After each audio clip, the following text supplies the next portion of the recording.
10 albums in, we're just a few weeks away from Legacy. How are you feeling at this point in your career? Is it different than that release of album two, three, four? Yeah, of course, every album has its place, what it's supposed to do, right? Your first record is kicking down the door, kind of getting in there, right? If it's successful, you get to make another record. A second album, well, was it a fluke or is it a one-hit wonder? See what I mean? Like then you have your second, third. You need to earn the right to still be here. Fourth record, are they still relevant? Fifth record, do they have anything still to say? Six, oh, it should be boring now, but oh, this is pretty cool. All right. So they're here to stay. See what I mean? Like every record has its thing. And this is number 10. And we call it legacy because it's kind of like the threshold. When you hit 10th record in your career, that means you've been around the block. You survived. So it was a moment for us to look back and see like, man, we came a long, long way. With a name like Legacy, do you go back into the back catalog and re-listen to things that you did in the beginning of the career that maybe you want to implement now, but in today's take on it? Well, we kind of had to because right before this, if you remember, we re-recorded our greatest hits, right? So that was sort of the process when we were going through the songs, like, oh my God, remember this one, remember that one, right? So we re-recorded a double album of greatest hits, and that was for us the moment of really relive what happened for the last 20 years and kind of reflect.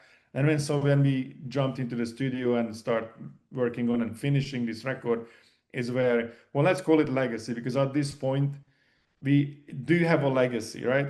There's a difference between becoming famous. Let's say if you're famous for something, you can be famous. You can say something crazy on the internet and then boom, you're the, 15 minutes of fame. You're the meme for the next month, right?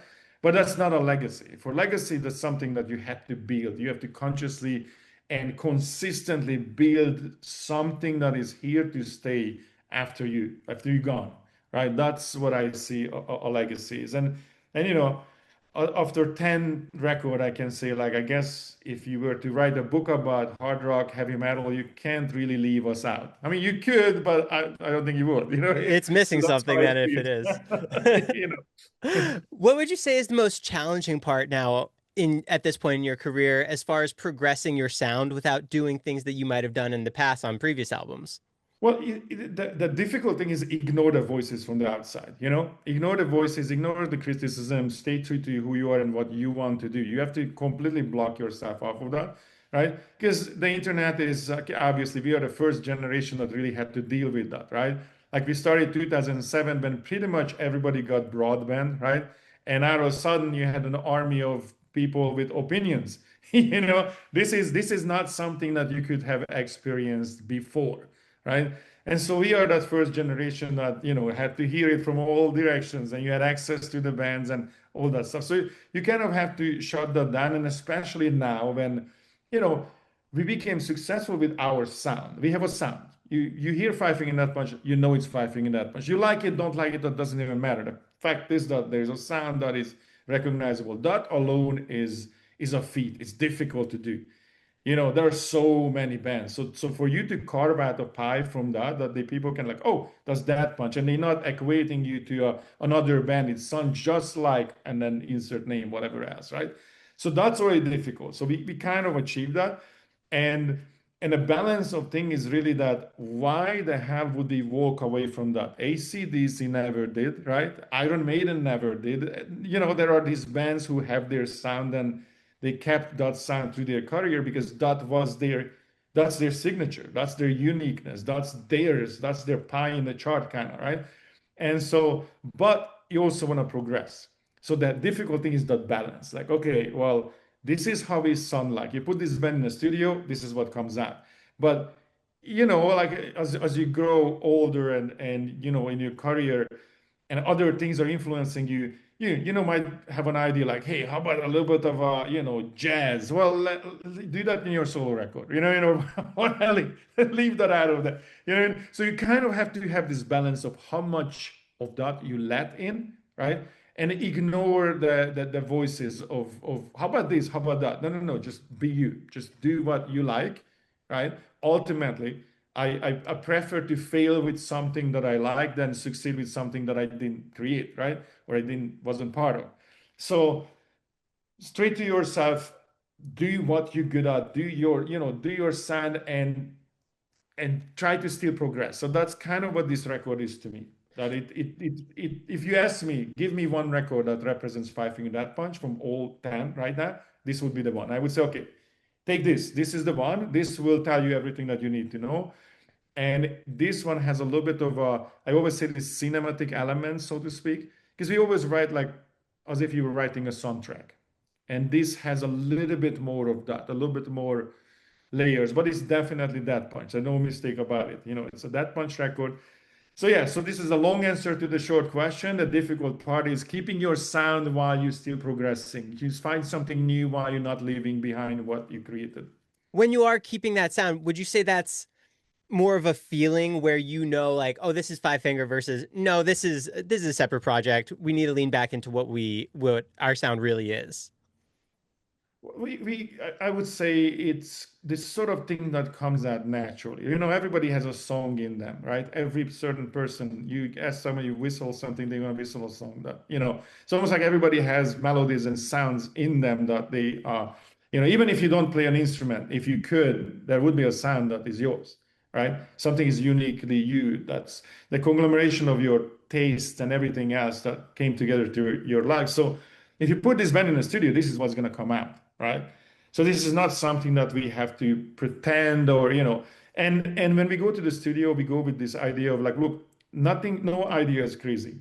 Bring everything because you never know what will come out. And so many times we have an idea that, well, this is off color, definitely. This is definitely different, right? But as you're working on it, right?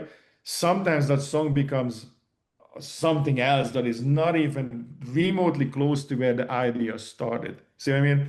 Because it's as you're working on it, changing things, it becomes something completely different. So that's, to us, it's always an open door policy. Bring everything and then we work it out. And that's kind of how the thing happens. What is the conversations like when you guys are figuring out the track listing and what songs to include on the album? Do you have extra songs that you haven't put on this for the final tracks? Oh yeah, like this is the first record that we kind of had a little bit of a time to write. The first one is always, of course, that's your whole life. You put everything on your first record. Your everything you wrote in your whole life was on the first one. But after that, we are on the road. So we're on the road for 200 days a year. I mean, that we used to be sometimes 250, right? So tour. When the tour is over, back to the studio work. You do an album, back in the same cycle. So we've been doing that for 20 years. This is the first time when we have, I think, like maybe 4 years between records, somewhere in there.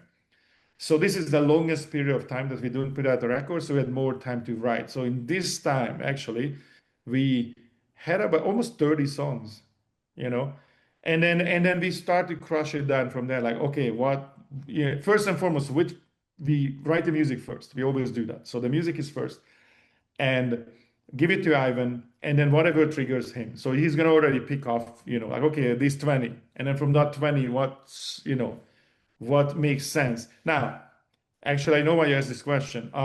Yeah, from the sense of assembling an album, definitely there is an idea that, let's say from the 30 songs, let's say there would be 6, 7 ballads. You can't put 6, 7 ballads on a record. It would be a slow record. Or I could pick 10 songs that are heavy as hell. Now, that's a completely different album. So we definitely have this idea of how about 3, 4 of those very heavy ones? That's a mosh pit, barn burners, right? The dental plant activators, whatever you want to call them, right? So there are the mid-tempo songs, and there are a couple of slower ones. So we definitely have a conscious idea of what a record should have, these ups and downs and a flow. That we definitely look at that. Have you That's the part. have you figured that process out as Five Finger has evolved over the years, as far as what kind of album you want to create, what the fans want to hear, and what you want to put on there for yourself? Well, what the fans want to hear, that's not necessarily a thing, right? Because then now you're serving, now you're a factory. Like, let's make things that the fans will like. That's like make hamburgers because people like hamburgers, right? So it's always have to start with, like, you have to do what you like. It cannot be anything contrary. So the songs that we write is something that I can live with for the rest of my life. And obviously, now look at back 20 years, right? maybe there's one song that I'm like, I didn't really want to make that song, but we were, whatever, right? But but basically how it works is that you have to write what you like. So it is real, and if you like it, then you're already in a bubble of like, look, I like it, and not justifies the song's existence. At that point, you can critique it all day long. I cannot care less because I like it. So I mean, I created something I like. So that's how we also separate ourselves from, look, when you do something that you like and it's true and this is you, then sorry for my existence. We do what we do. So that's where it starts. And and then so you build everything from then on, and you're just hoping that the fan's gonna like it. Now, with that said, as I said, like we do have a sound. So when you put this configuration of people in the studio, this is what's gonna come out. Like obviously, this is the sum total of who we are. So that's kind of what it is. The 20th anniversary world tour is kicking off in July. How is it for you picking that set list to make sure that it hits a little bit of everything, even for this new album, putting that in? I see where you're going with it. Hard, it's hard, man. You know what? It's like that's the thing. Like, 100, I don't know, 60 songs, right? And maybe more. How And many you platinum have, singles? How many? oh my God. If we just play the top tens, we have 30. So Yeah. we can. That's just not possible. It just doesn't fit in the set. And here's the thing. You also can't do that from the perspective of, you know, we always, this band is much heavier actually than the general public thinks it is. Because the general public, I'm not talking about the fans, just the general overall public, right? People who are not familiar with the band, they have an idea that it's like, it's a radio-friendly rock music. Cool, right? Because that's what they hear on the radio, that's what they hear in mainstream media. But these songs are Trojan horses, like you look at the record, there are maybe three, four songs that will bypass those gatekeepers of major media, where there is that limiter of okay, if you're screaming too much, if it's too heavy, they're just not gonna play it, right? Doesn't matter how much we will it, right? Right? Like people, well, radio should play Meshuggah. They won't, it's just they won't. That's just what it is, or mainstream media won't. So those songs that fit in there, right? The Trojan horses are the ones that people are familiar with, right? And they are generally lower energy songs, right? Because they're mid-tempo ballads. Those are like, the niceties, right? It's really, you're not gonna have the heavier ones. You can't really put together a set list from that. So now you're running into a situation that, well, if I put all the top 10 hits on the set list, where is the energy, right? Because these are songs that emotionally attached, people attach to them emotionally. It's not necessarily a, hey, let's hit it kind of thing, right? So, but people want to hear it. So it's quite difficult. Like, okay, if we don't play this song, people are gonna start throwing crap at us, right? They're gonna demand that you play. This is another hit. So what we do is we pick the ones that are absolutely necessary, and we're trying to create a flow around it. Like, okay, here's the anchors. We have to play this song and another song, and what do I put around it? Like, okay, maybe if it's a slower song, put a heavier before and a mid-tempo after, right? So you kind of have to play these things. If you were a DJ playing a party, right, you have to feel the crowd. When you see like, oh, people are kind of sitting down, you have to turn up the speed, the music, the energy. So it's the same thing. You can start a set list with a ballad, right? It's just would not, you have to kick down the door, right? So it's quite difficult because now after 20 years, we have so many songs that people want to hear. And when you're trying to fit in new ones, that means I have to drop something off. Something has to go, right? So, and somebody gonna say, I went to see you guys and you didn't play my favorite song. Sad, I don't like you now. It is gonna happen, you know what I mean? So, yeah, it's quite, we're gonna probably have to do what Metallica's doing. I mean, that's brilliant. They play, two shows, right? That's plenty of songs. And then I think they change the set list that's a lot of work, but they change the set list, every show, I think. That's the only way. I mean, after for them, it's like, I don't know, after 100 years later, right? It's like, I don't know how many songs they got, but so eventually, I guess we're gonna have to go to the same scenario where we have to play two shows and set different set list. Is there any first time songs that you guys will be playing on this tour? So yes, the conversation is that obviously the Dio Presto Liber just came out, which it's not a single, but that's kind of an introductory for the record. So probably that one. Eye of the Storm just went number one today or yesterday. Congrats. So thank you. So that's definitely has to be in a set. And then we're thinking of probably two more. But again, that's kind of a thing where you want the show to be an event, right? You want that energy, you want that party vibe kind of like people are there to, you know, to enjoy and be part of something, not necessarily there and audit new things they're not familiar with. So it's kind of tricky because when you put in new songs, it's unfamiliar, they can't sing along, and the energy kind of drops because now everybody's listening. They're not in a let's go mode, they're in a interesting, what is that, right? So it's a different vibe. So we have to be, that's why usually bands like put out a new record, they're not going to play the new record because it changes the vibe of the show. So you have to be careful with that. We're thinking about four, but we'll see like but again, I have to take something off the list then. Which one is it? It's You like know a what I mean? mental balancing act to make sure that Oh they yeah, have such a good time. right, exactly. Like you I mean, said, look, you design the shows because look, when you go to a show, I mean, you could have listen to a record at home, right? In your comfort, put on your, especially your audible, you put on a vinyl, you know what I mean, like the big headphones, and enjoy the record. You could have done that. If you go to a if you go to a concert, that's not what you're expecting. You're not there to listen. You're there to partake, right? And so it's a difference when you say, "Man, I saw this band, cool," versus, "Man, I was there when this show happened." What a big difference because that's an experience. Nobody says like it's an old Woodstock, right? Nobody says I saw Woodstock. People say I was there. Big difference, right? And you want to be in the I was there category. You want to create a show that is truly an experience when people go like, bro, did you see that? I was there when that happened. So that's what you want. And the new songs, when you put too many in, takes that away a little bit. being a fan of music, who were those artists that really blew you away when you were first getting into concerts and you just couldn't believe how larger than life they were? Well, I grew up in communist Hungary at the time. So for us, a Western band coming to the country was huge.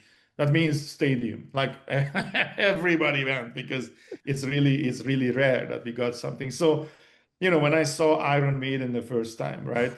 When we came, I saw Motorhead, Iron Maiden, but especially Iron Maiden was the first one. I'm like, oh my God, right? And the live shows were always huge, and it was beyond and above that you could. And now add that I'm in a communist country, everything is gray and kind of boring, right? So when you see that, that just blows your mind. But throughout my life, I would say I'm a big fan of bands that actually, what I just told you about the live experience, that really conscious of those live experiences when they really create an immersive world, and you just there and forget about everything else. One of my favorite live show would be Rammstein. I mean, it's really difficult to beat that. It's just out of this world. So, those are the kind of artists live when I'm like, okay, that's yeah, that's something. And that's always been, fighting in that much always had that push, especially early in our career. We were not making any money because he spent everything for record after record. We took everything and put it back into the shows. So even like, the second, third record, other bands and even promoters would be like, Jesus Christ, who shows up to a house of blues with 3 trucks of stuff? You know what I mean? So we were just building shows because that was always the idea, and it still is the idea, how to make it bigger than life, right? How do I give you an experience that you will remember? Oh, so that was always the anchor right from the beginning was build that live performance to get those Oh people to yeah. keep coming. Oh yeah. 100%. Yeah. Oh, that's incredible. How even at this point, 20 years into your career, how do you make it fun for you? What's your favorite part of the entire thing? You have a new album coming out, a 20th anniversary tour. There's a lot of things happening. You're working on a documentary. What is that part that just gets you excited to be in this band? So I would say I can always speak for myself. Every member of the band has a different function. Like this is like a SWAT team, right? You have the door breacher, you have the shooters, the snipers, the bomb squad. Everybody has. And Ivan is the bomb, right? That we have to do. See, he's the hand grenade without a pin, right? So that's jump on the grenade. So, so everybody has a function and what we do. That's why this always worked, right? Because everybody's in the band for a very specific reason. It's not just your instrument, but other things, right? Like how do you fit in this picture, right? And so, like for example, I like rhythm guitars, man. I like the chug. I like the big, Can I shred? Yeah, but I like rhythm, you know. And so I always got a guitarist that was actually better than me at shredding, right? Because to demonstrate, like because I want the best on that position, right? So everybody that is in a band is possibly the best in that possible position. So that means also everybody has a different part what they enjoy, right? I'm the architect, so to speak. My enjoyment is building things like I design a merch, the stage show, the flow of things, So what's interesting to me is create basically a complete world. And when you present that, that means a new record with the merch, the stage show, all that. That's my thing. Ivan is a connector. He speaks the language of the people, right? Like if I was the singer, man, I was talking about particle science and holographic universe, it would fly. Everybody's like, what the f is he talking about, right? So you see, so we have different interests, right? So Ivan is the people's person, right? And he's the one who will decide what is the set list and how that goes. So see what I mean? And because he has to sing. I can play guitar 24 hours, it doesn't matter, but he has to sing. So it's his body is his instrument. So he has to know what goes where and the master of ceremony, so to speak. So he knows where to do what. I'm pretty sure his favorite part is stepping on that stage because he owns that, right? So that's everybody. For me, it's these moments when we are rolling out the new thing. This is like we package the Christmas present, and I'm waiting when the fans are unpacking the stuff, right? And see the new songs, the new merch, the new stage. That's my part when I'm like, yeah, let's see, like make the gift and present them to the world. That's my favorite part. How was it for you coming up with the album artwork for Legacy? Did it just make sense to you? Did you have that vision right away? So okay, let's go cut into something that you never really talk about. Okay, so when it came to the album art, the original album art, very very conscious, very specific. I'm an artist. I airbrush like hyper realistic, like real airbrush, not the computer one, right? So I came from that world, painting, all that stuff, right? Drawing, designing typography, all that stuff, right? When computers came about, obviously I learned all that. So I'm proficient with all the vector illustrators, like illustrators and all those things. And there's certain art I like. And so if you look at the artwork of the band, originally it was a little bit like late 80s, early 90s skateboard art, which I absolutely love. Like there were skateboard companies like Zorlak and various skateboard companies that had incredible art. And I really like that style, right? And so that was specific. I wanted to get a throwback to that. So that's how it was progressing. Um, Interestingly, when we did F8, I wanted to kind of start to step away from that, right? Because I felt like, well, we did that now, and and the band has three generation of fan base. Also, some of the people that with us where they were kids, right? Now they are grown-ups, right? 20 years later, right? So sometimes they surprise me, like, bro, I was on stage with you when I was 10. And I'm looking at it like, bro, you have two kids. Like, what? And that's when I realized, like, oh shit, we've been around the block, right? So anyway, so at F8, I wanted to change it a little bit. So that was different, right? And then weirdly, the reaction to that, like, well, where is our mascot? What happened to the guy? What happened to Knucklehead? So I'm like, okay. So the next record, we went back to that. And then on this one, I'm like, well, how do I find a compromise that I want to kind of go a little bit more in a serious direction, but I still kind of have to have that. And the idea came like, well, I was looking around and I have thousands of these challenge coins, which you get from military, police, and whatnot. And most of them, military insignias, and all of them have skulls and all kind of stuff on it, right? Like, oh, okay, I could do like a challenge coin kind of design, okay to have a skull because that's usually on, as most military units have those things. I'm like, okay, this is interesting. So that was sort of a compromise between how do I still have the skulls and all this imagery from the, the knucklehead from the past with the brass knuckle crown, while it's a little bit more serious. So, and then also this is legacy. So how do I make it a little bit more serious? And that's basically a challenge coin. And a good thing about it, we can make these challenge coins so you can have one. See what I mean? Incredible. It turns into merchandise accidentally, but yeah. Can we go back to your graphics and the arts and you were doing work with Uh-huh. WWF?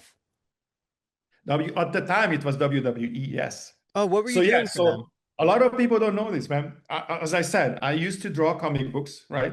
So I used to both pencil and ink, and then I was working for various merchandisers, right? So I literally did merchandise for Star Wars. I did a lot of Star Wars stuff because how this works, it's not the film studio who makes these merch. They license the art to an art studio that design this, right? And so through my life before the music blew up, I was an art director, and that's what I was doing. So I was doing merchandise for WWE. So I had from Stone Cold Austin to Saber, China. I mean, I had all those accounts. I was designing stuff. The Rock, I used to design all that stuff. Their shirts from them. I did a bunch of Star Wars stuff. Man, there was a time I even did some Hello Kitty. I'm not kidding. I did some What? Hello Kitty stuff. Yeah, because that was one of the accounts, right? I did a lot of Universal Studios properties. Like I did a ton of Bruce Lee shirts. And it's pretty funny that I walk around and like, oh yeah, I did that. Yeah, right. Yeah. That's your entire career really put forward as to what you bring to the band, which is so incredible to see now all the success later on, how you were able to bring what you did in the beginning to where it is now. Well, it's basically the dream, right? The dream was always what I'm doing. So this was the childhood dream. Like I'm gonna do this. This is the goal. This is what I do. And so when you build a career, it's not necessary, it's not a straight line. It's gonna be like this. You have all these distractions and all these, other things you have to do to survive. And eventually, if you're lucky or you worked hard or the combination of you get there, right? Now. I always believe that your skill set had to support each other, right? So, if like I'm a musician and I'm doing this, but I'm also a good archer, those two things will not really cross anytime soon. Unless, I don't know, somebody piss you off and, there are some haters out there that need to be. No, I'm just kidding. But, those two doesn't come together. But if I look at mine, every aspect, whatever I'm doing, is sort of a puzzle in the full picture, right? To the like, look, I have a microelectronic engineering degree. Also, I don't talk about that, but I can build an amplifier, right? In fact, like my gear, my original amps and all that, I was heavily involved how it was designed. When I was a kid, I was building my own distortion pedals because we can buy one, in Hungary. So I built them.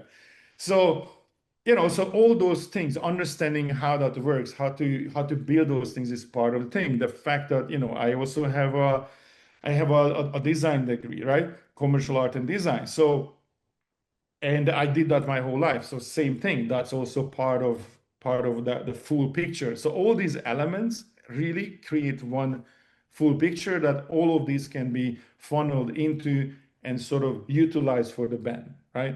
So I don't need a translator. I don't need to go somewhere and explain somebody what I want. I can edit videos, direct them, which I have, you know what I mean? I usually write the treatments for most, you know so all those things come together as a full picture. So every aspect of the band, I don't have to outsource much stuff. If I outsource because of time. Like I just simply don't have it. And then the whole thing runs basically as a full picture. It all runs on a judo mindset, man. Like I was a little judo guy since I was 9 years old. And that martial art mindset and how I operate the judo and later jiu-jitsu installed this operating system that I live by and how I move around in the world and of the way I think and the way I do everything is based on that. And then the skill set is sort of, running on top of that. You're the vision and you're able to drive to where everything's going, which is so cool to see. Right. right? Can we go back to when the band first started? When Five Finger first started, were you planning for this long-term play? Were you laying the groundwork for in 20 years we're going to be doing this, in 30 years we're going to be doing this? Did you have that vision even back then? Yeah, so it's two aspects to this. One is as I'm a Hun, I'm a nomad by blood, right? I'm Hungarian, so we have a different. I came from the East. East people in the East think very differently than people in the West. If you have no resources, which we didn't, if you have no resources, you have to be resourceful, right? You have to figure things out. You have to build things. You have to figure things out. If you tell somebody in the West, like, hey, we have to put a moon base on the moon, they start giving you line items. I need this, and this much money. You say the same thing for the Hungarians, the Russians, the whoever, the Eastern Bloc. We're like, all right, well, let me see what's in the garage and let's start building some stuff, right? It's literally like that. And we'll see how far we get with that. And as we go, the nomadic thinking of as we go, we learn things, we figure things out. The most important part is start a journey, start building. And as you build, you figure things out. As you build, you will find more resources, so you get there faster. So that's one aspect. I always like throw the dart, man. Don't fuck around. Go. It's go time. Also, judo, martial arts, man. The fight is now, not tomorrow, right now. Let's go. There's this huge guy you have to beat. Oh shit. Well, every war can be won. You just have to figure out the way.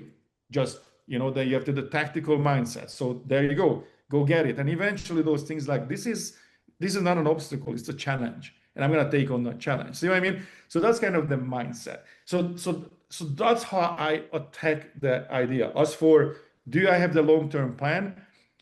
Yes. I think also in 3, 4, 5 years plans, I kind of know what we're gonna do 5 years from now, or at least the plan. It just can't be rigid, right?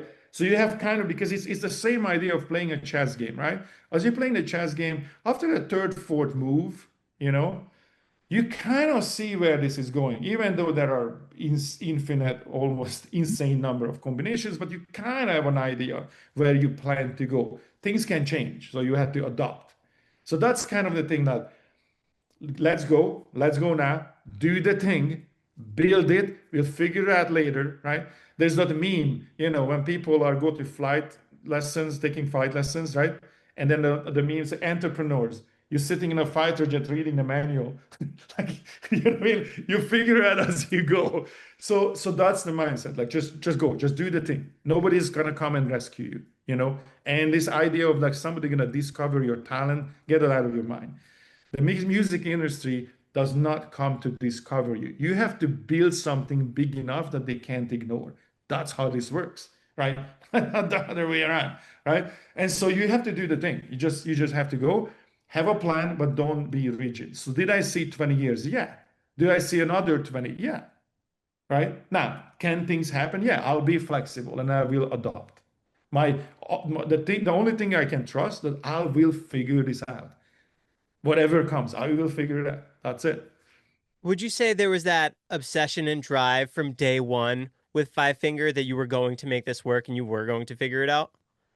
Yes, I mean, it was day one. It was when I was 7, and I decided I'm packing my backpack and I'm going to America. And everybody's like, "Bro, you're 7. What? You don't what?"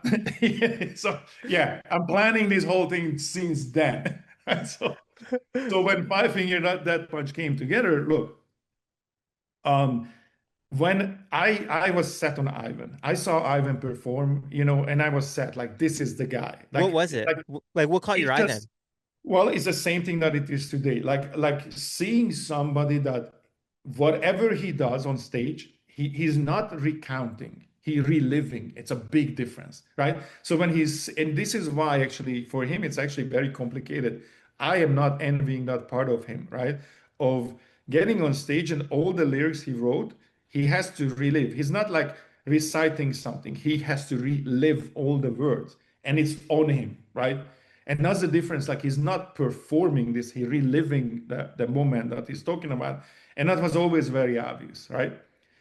Um, and that makes all the difference because that makes the difference between the audience listening or feeling it.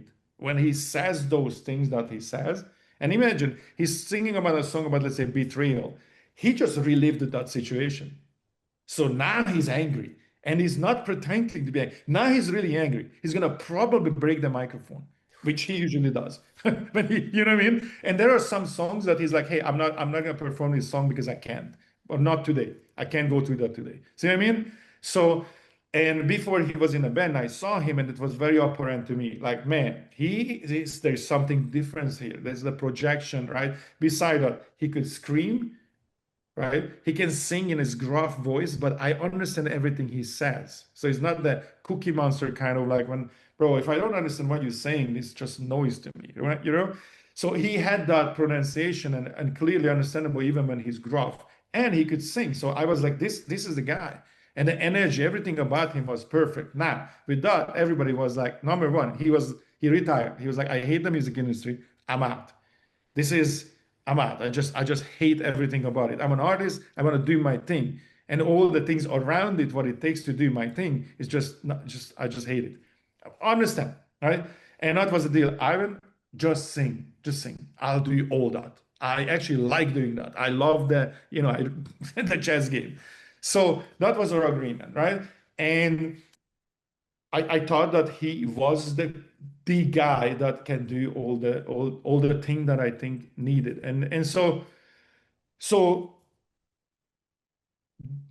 I kind of had to kidnap him, right? I had to talk him into it to come back into the fold and be an artist again. He wanted to, Now, with that said, everybody told me like, man, he's a handful. Like he is definitely a tornado ripping through town. So you used to call him Irvin. Remember Tornado Irvin? So we used to call him, oh, Irvin is category 5 today. Watch out. He's coming through. He's gonna probably kick down the door, right? It's just what it is. And I felt lucky. I'm like, I got the shoulders to carry this, right? I was like, man, I'm a tactical guy. I can work with this. I'm a resilient, East Europe grown martial artist. I've seen things that most people will never even imagine, right? They grew up in circumstances you have no idea.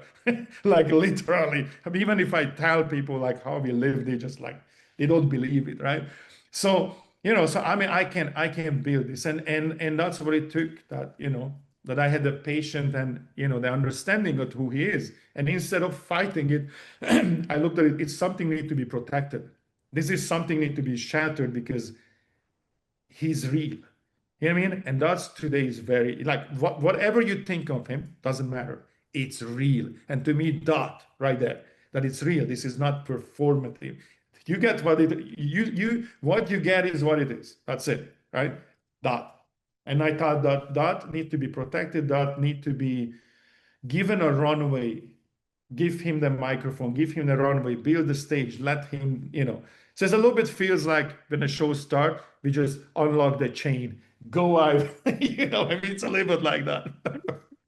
Is that something that you were able to build through martial arts, even from a very young age? Is that determination and just how to harness things and make them work in your favor and control situations? Oh, 100%. I mean, I say this all the time because it's for some people it's weird when I always connect martial arts and music. What does this have to do with anything? Well, It's okay. very connected. Where is me? Because look at the source. What is martial arts, right? It's about leverage, right? It's about harmony, balance, and timing. What is music? Timing. That's the rhythm. That's the timing is the basic layer, right? Timing is the rhythm. Timing is the drums, right? Leverage, balance, harmony. Same thing. The source is the same. But most importantly, so I could go down to the tree hugger. After this, I go and hug a tree. But I can go down to the tree hugger, of the source of the universe, and because you find that it's true, right? And it all that comes down to math as well. But the math is not the cause. Math is just the explanation. So math doesn't cause this. I just can explain things with math. But I would say the mindset that martial art installs is that enables me to be tactical and enables me to take on challenges that are very difficult. Like there's a 1 in a million bands makes it, right? It's not the lack of music. It's not the lack of talent. Why? I see musicians that are like blows my mind, beyond talented, like incredible musicians, and it never happens to them. Why? Right? If we just looked at talent alone, it should. They should be highly revered and sculptures should be made of them. But it's not because it's so much more, right? There's so many more ducks needs to be on the road. Music is it's almost a status quo, like you have to be good. Yeah, sure. But beyond that, there's so much. And to me, one of the driving elements was that the mindset that really judo and as I said later, all the other martial arts I did, jiu-jitsu, everything else, the mindset that it's operating system that it involved. As I just said, like I don't see obstacles. Like look, I'm 205 pounds, I should be heavyweight, right? I fight ultra heavy, which is 230 and 222 and up, right? Because the bigger the guy is, it's more interesting to me. Like, can I beat him? You know? And everybody in my team, like, dude, you're insane. But it's like, see what I mean? Because I don't see the obstacle. When you tell me something is not possible, which is be successful in the music industry, when you tell me that, I'm like, let me just roll up my sleeves.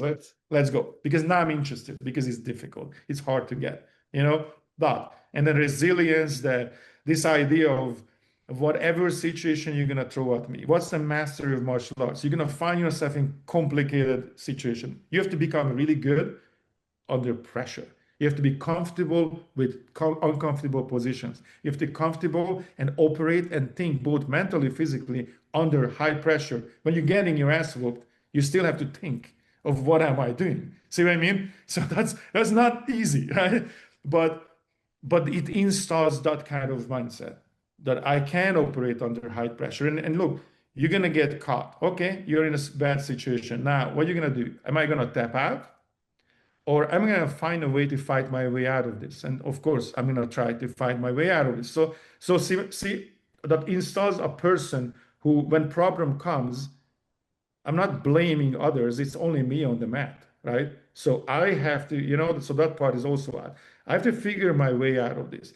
And the better you get, then you go, you know what? I'm not just gonna fight my way out of this. I'm gonna reverse this. I think I can beat this guy by using his own move against him. That's the real mastery. Now, let's put that in real life. Crisis coming. Something crazy happened with the band. You know who I call? The publicist. Make sure that's in the news and don't misspell my name. Right? That's just what it is. So, so you have to think about those things like it's being in a band, especially a rock band, it's crisis resolution 24/7. Something is going on every day. Something you have to solve. So that way I would say like absolutely the martial art connected because it gave me the operating system that enables me to deal with the stuff that I have to deal with. Five Finger has always given back. So did it just make sense for this partnership with the Olympics and judo and BMX to come together? How did Of how did course. that all happen? So, that's obviously well documented since the existence of the band. We always also had this, the return of the energy, the feedback, the You get a little, you pay give a it little. forward. Yeah, exactly. So you pay it forward, and you give back. So that was always part of this, but we were also very specific about that. We always extended the hand when we felt it needed. The military connection, we always had that. It's just who we are and what kind of things we are interested in talk about. So it attracts the same kind of people, right?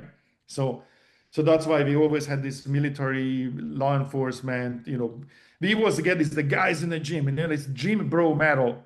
I go to the gym every day. What's wrong with that? And yeah, when I walk in the gym, most likely they're cranking five finger head punch and lifting. Yeah, what's wrong with that?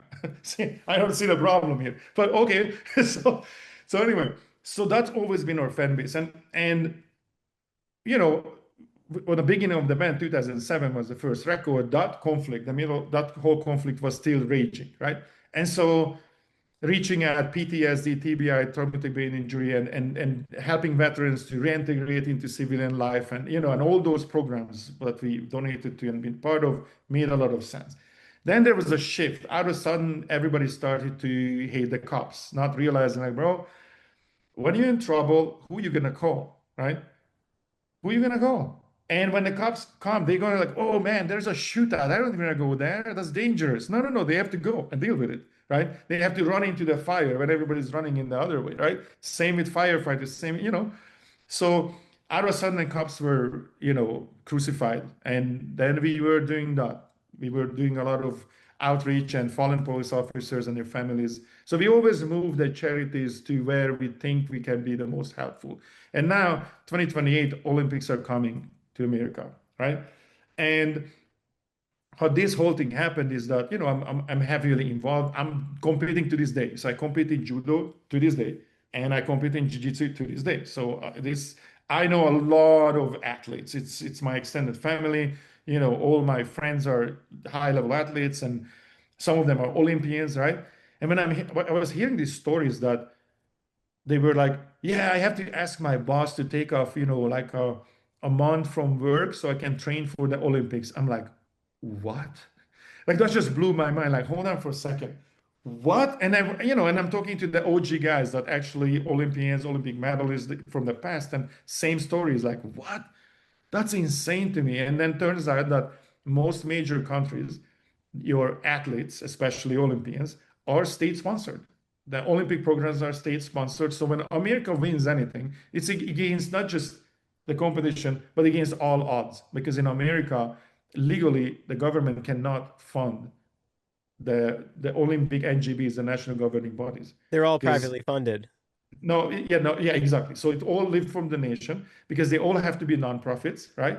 And because back in the days, nobody wanted the government to be involved in the sports and the selection who goes to the Olympics. So there's a separation by design, right? But as consequently, the government doesn't fund them because of this. Right? See what I mean? So I start to realize like all these NGBs, the national governing bodies, operating on shoestring budgets, and they're trying to figure out how to afford training camps for their top athletes. These are the guys that are representing our country, right?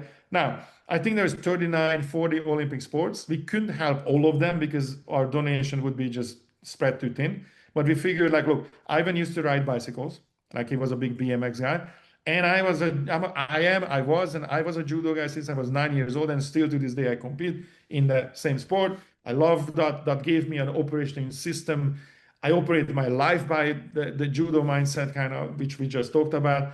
So it made all the sense to me, like, well, I can help there, and I'm familiar. I know everyone in that world, so it just makes sense to at least have these two. Most importantly, the news are out there. We can make a significant difference for these two sports, but on, the top on this, these conversations, America got to learn. Like, actually, no, no, no. Our athletes are out there on their own, man.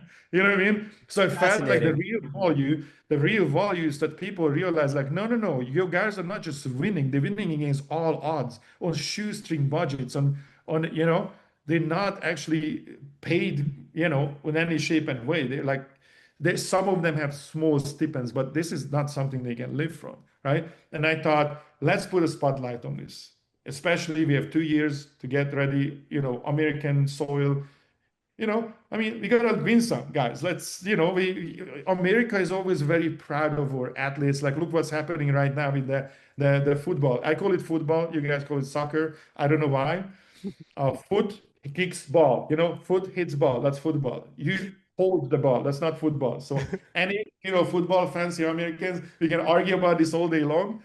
The only time your foot touches the ball when your kicker, who you call a soccer player, will kick it. So I just call it football, what it is, right? So anyway, look at the football, championship. I think this is one of the greatest thing happened. If you want world peace, maybe this is the way. Like, look what it did. Look what it's doing. And all the news can talk about how they against each other. Look, they celebrate together.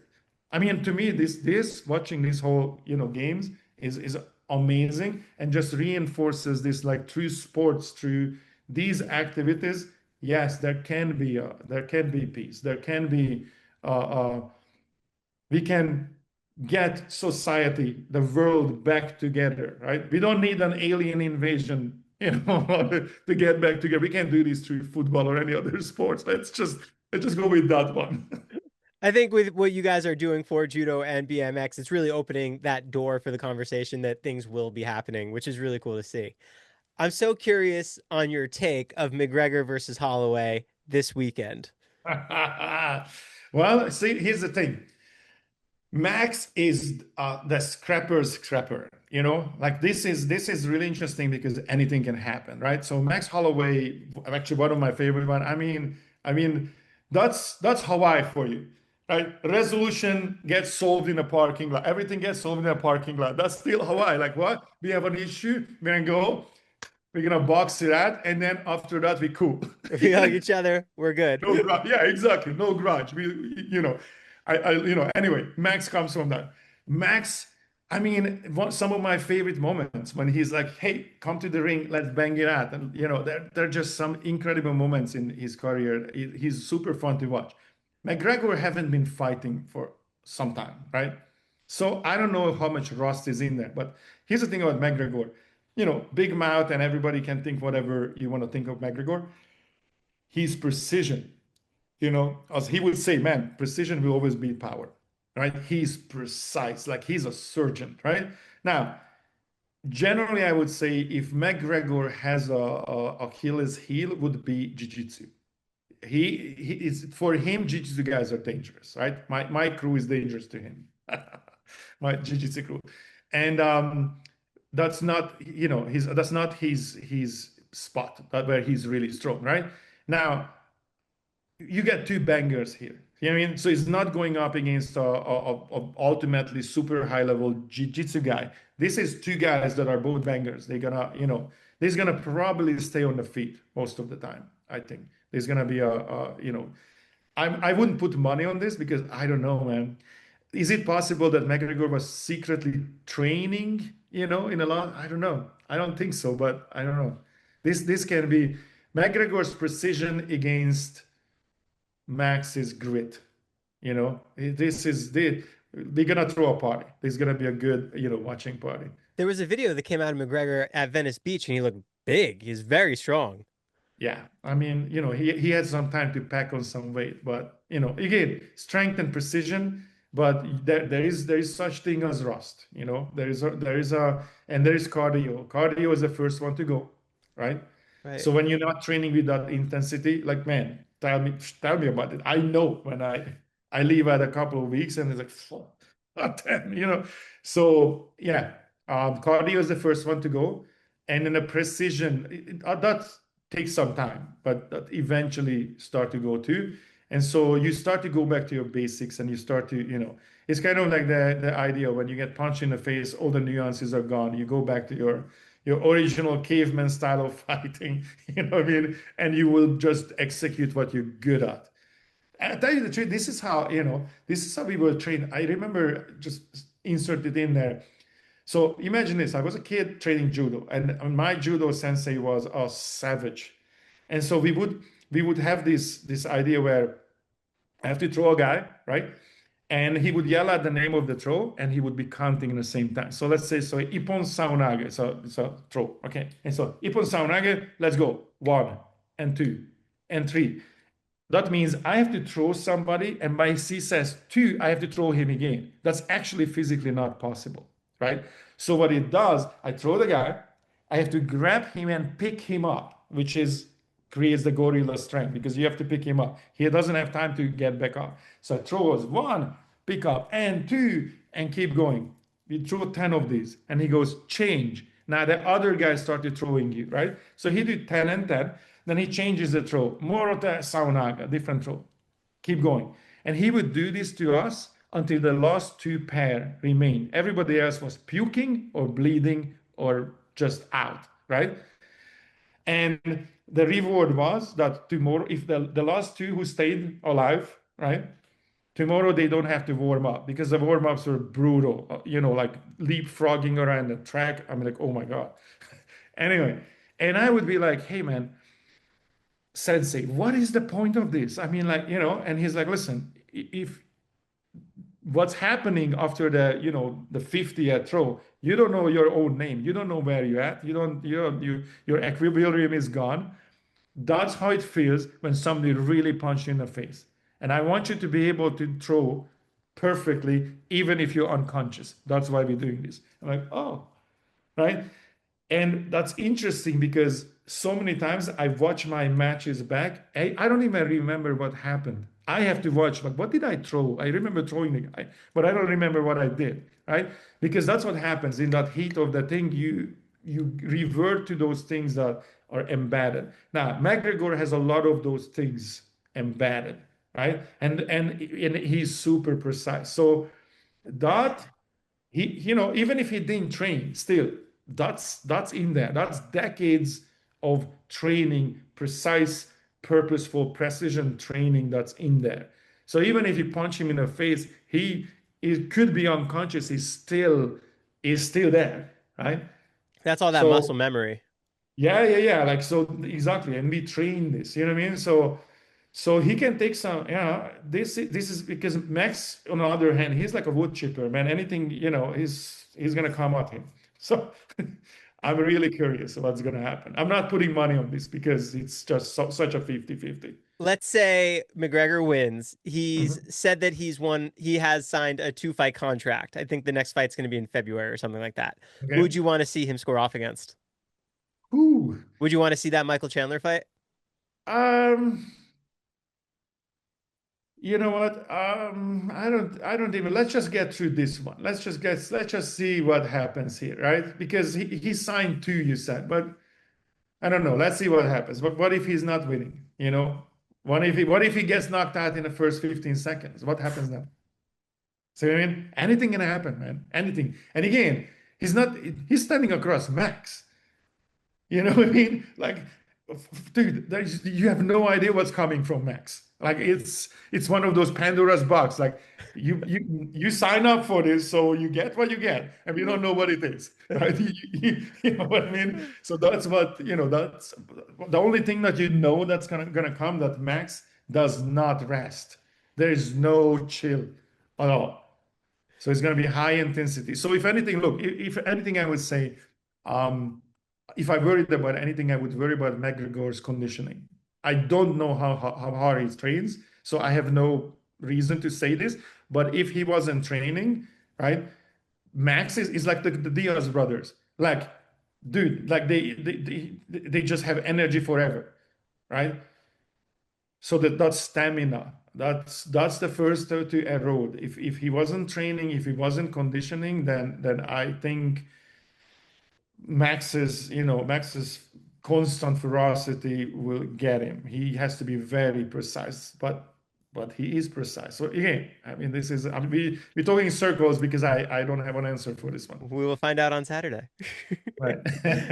Can we go back to the Five Finger documentary? The All right. video that you're putting together is, as you're uncovering these things, are there any moments that you rediscovered or just came back to mind from the band that really pushed you guys to a new level? Well, the material of what happened. I mean, obviously, in these years, there's so much stuff, right? So much stuff, and it can be told in so many different ways, right? So the first and foremost, the first part of it that we have to figure out is what way we tell the story, right? Because also, like unless we think a TV series, it's pretty difficult to tell the story of 20 years, and a lot happened. I mean, like this band was really in the eye of the storm. It was it was a tornado all the way through. And so, like there's a story of Ivan and he's becoming sober, right? And there's that story that was near impossible, but it happened 8 years ago. He got sober, and life changed ever since.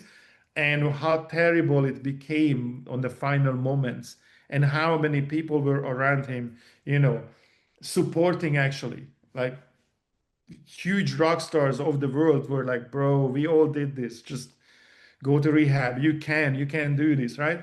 And so he had all these mentors around him telling him like, you have a gift, and this gift will die with you if you die, dude. Just don't mess this up. So that story on its own is an incredible story, right? Then the band with the strange name, all the impossible journey, right? And how crazy this was, and how impossible actually it was. And look, on the very beginning, we could, we for whatever reason, we didn't sound like what the trend was. We had our own kind of sound, and we didn't fit in any trend, so to speak. So there was a definite split between the fans and let's say the press, right? Like we could not be covered. Like there were a major magazine told us, true story, major magazine told us like, look, we're not going to do an article or an interview with the guys because it takes about 2 months for the magazine to come out. They're not going to be around that long. This is literally, right? A major magazine sent this to us, right? So so it was kind of crazy that we didn't get any press, and if we did, it was negative. The first time where some real press start happening, we already had a gold record. Now, in hard rock, you know how insane that is. But if you sell 50,000 record in metal and hard rock, that's a decent band. Or the 100,000, you're a big band, right? We sold for 500,000 record, had a gold album. When by the time when people like, I guess we have to write about them because it seems like they're just not gonna die. So I guess we have to, right? So that story that we really were against all odds, right? And but in the same time, we had this insane fan base, and that was always a thing, or the misunderstanding, like, people like, oh, this band was put together like a boy band by major labels. Bro, we never been even close to a major label, ever. It's on an indie label, right? The first 7 records, we were the only band on the label, right? The label had 4 employees. I mean, we never had big budget anything. We self-made pretty much everything. The first record was made in my living room in a crappy little computer, and like literally. And so that record is almost platinum now, and literally homemade. You know, so so that story, all those stories, at least set the record straight. So it's pretty much we're in a phase of, well, what way we tell the story, or is it the connection of the band? Like, what are the chances? Like, here's this kid from Denver, Ivan, who gave up on the music industry, grew up in various foster homes, and he did not get the silver spoon, right? And some kid in Hungary started packing his shit when he's 7 years old, like, oh, I'm going to America. I'm gonna be, touring the world. And we didn't have passports. It's an impossible journey. That connection. It's like we are sort of like, we joke about it. I'm Spock, he's Kirk, right? Like how we are so different from each other, yet we are 20 years later. So the first is going to the footage, going to what we actually have, and try to figure out what angle we tell the story from. We have to pick a lane, like how is going to be told. Is it the personal relationship? Is it the impossible journey? Is it the climbing the mountain against all odds? And so it's still that phase of we have to pick a lane of Well, how we're going to tell. It's a pretty massive, undertaking actually. well, that's very exciting, and I can't wait for it to come out. I know. So just a couple weeks away from Legacy. Thank you so much for making the time. I know we have to head off soon, so thank you, Zoltan. Absolutely. Awesome. Thank you, Cool. brother. Thank you. Take care. Thank you, Jim.